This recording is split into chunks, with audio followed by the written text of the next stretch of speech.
屈指の美味しい深海魚が集まる場所なのだ。深海魚もね、喜んで食べれれば嬉しいですよね。鏡鯛っていう魚が美味しくて好きになったんで、魚が好きになりました。実はここ数年、深海魚ビジネスが大注目。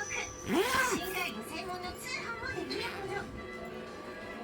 梶山社長はそんな深海魚ビジネスにいち早く目をつけていたのだ。調理園として金白エビのお味噌汁や赤あんこうの唐揚げなど深海魚料理を紹介。すごくやっぱり脂が乗っていて美味しい魚が多いんですね。魚の美味しさはぜひ何でも伝えたいと思っている私たちなので、深海魚ももちろん知っていただきたいと思っています。